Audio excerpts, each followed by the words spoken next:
Hi friends, நாங்கள் இப்போ எங்கே வந்திருக்கோம் அப்படின்னா ப்ரோசன் மாலுக்கு தாங்க வந்திருக்கோம். ஆக்சுவலாக மாலுக்கு போகிற பிளான்லாம் கிடையாதுங்க. என்னுடைய பல்லுக்கு கொஞ்சம் பிரச்சனை, அதை காட்டுறதுக்காக வந்து ஹாஸ்பிட்டலுக்கு போயிருந்தோம். ஹாஸ்பிட்டல் வந்து மாலுக்கு பக்கத்துலேயே தான் இருக்குங்க. ஒரு 1:30 ஆகிடுச்சு. 1:30க்குலாம் வந்து ஹாஸ்பிட்டல் க்ளோஸ் பண்ணிவிடுவாங்களாம். எக்ஸ்ரே மட்டும் எழுதி கொடுத்துருந்தாங்க. திரும்ப அவங்க வந்து 5:30க்கு தான் வருவேன்னு சொல்லிட்டாங்க.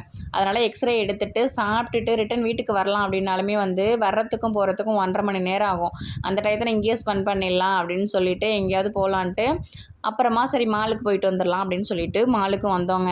இங்கே வந்து ஏதாவது ஃபெஸ்டிவல் அப்படின்னு சொன்னால் நிறைய ப்ரோக்ராம் வந்து அரேஞ்ச் பண்ணுவாங்க. இந்த டைம் என்னன்னு தெரியல எனக்கு. அதுக்கப்புறம் வந்து இங்கே பார்த்தீங்கன்னா உலக உருண்டை மாதிரி ஒன்று இருந்துச்சு. அது என்னன்ட்டு அந்த பையன்கிட்ட கேட்கும்போது இது வந்து 360 டூம் அப்படின்னு சொல்லியிருந்தாங்களா.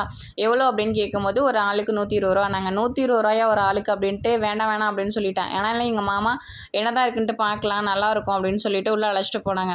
இது வந்து ஃபஸ்ட் டைமுங்க. சூப்பரான எக்ஸ்பீரியன்ஸ், எனக்கு ரொம்ப பிடிச்சிருந்துச்சு. இதுக்கு முன்னாடி வந்து மேட்டுப்பாளையம் பிளாக் தண்டர் போகும்போது 5D அப்படின்னு சொல்லிட்டு அந்த ட்ரெயினில் போகிற மாதிரி இருக்கும்ல, அது மட்டும் போயிருந்தோம். அதுவுமே எனக்கு ரொம்ப பிடிச்சிருந்துச்சு. பட் இது வந்து 10 நிமிஷம் தாண்டியே பார்த்தோம். ரொம்ப சூப்பராக இருந்துச்சு. யாரெல்லாம் அந்த மாதிரி பார்த்துருக்கீங்கன்னு மறக்காமல் கமெண்ட்டில் சொல்லுங்கள். வீடியோ பிடிச்சிருந்தா லைக் பண்ணுங்கள். ஓகே, தேங்க்யூ, பாய்.